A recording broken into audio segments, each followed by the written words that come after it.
The essential difference between what constitutes a just war and what constitutes an unjust war. Israel is targeting, as best they can, only terrorists. Now, the terrorists... They killed a whole family of 10 yesterday. The reason is because Hamas was firing rockets in order to induce them to kill the whole family. You know what it's called in Gaza? It's called the dead baby strategy. It's a strategy. They want, this sounds terribly brutal, but it's absolutely true. They want their children to be martyred so they could carry them out, show them to the international media, and thereby gain an advantage over Israel. It's a double war crime, and the media encourages it. Reza Aslan, your reaction? I think that's a ridiculous and cynical way of talking about what's going on here. The fact of the matter is that you can't talk about civilian and military areas in the most densely packed region on Earth.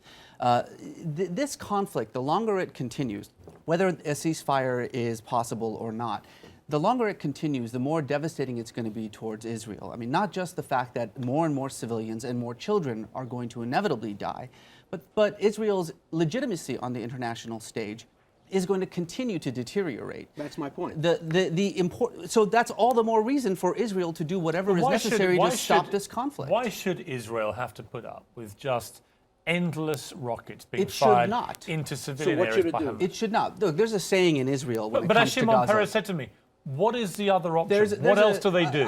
There is another option. There's a saying in Israel when it comes to Gaza. They call it mowing the lawn. It's a recognition, first and foremost, that Hamas is not going to be dislodged, that it is the government of Gaza. It's not going anywhere no matter what anybody wants to do about it. And secondly, that there is no long-term solution. There are only short-term solutions. Every couple of years, we'll just have an aerial bombardment of Gaza as a way of trying to weaken Hamas. But of course, what happens is the opposite occurs. Hamas comes from out of these conflicts more strengthened every time. Meanwhile, the Palestinian Authority, which is the legitimate moderate voice amongst Palestinians, a true partner to the Israelis, is becoming increasingly delegitimized by these actions and by the fact that the Israeli government... And increasingly, many fear, marginalized. Marginalized, thrown aside, and being discredited as every hour goes by. Let me turn now to Mark Perry. You've been in contact with members of Hamas at a senior level. What are they saying?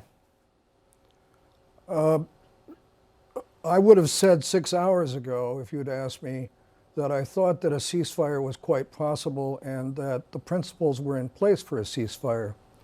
But as Arwa Damon said at the top of your broadcast, the two sides now seem to be drifting apart. Listen, I think the principles for a ceasefire are in place. An end to the siege, that's what Hamas wants. An end to the siege and the targeting of their leadership. What does Israel want? Israel wants Hamas to stop firing rockets, especially the Fajr 5 and the Fajr 3 long-range rockets at their populations. Certainly there's a good exchange there, but what it's going to take is Egyptians or somebody, Egyptians are going to be it, providing the security and the guarantees on such an agreement. That's very hard for the Egyptians to do. They don't want to be responsible for Gaza. So we're going to have to provide, somebody's going to have to provide inducements for them to do so.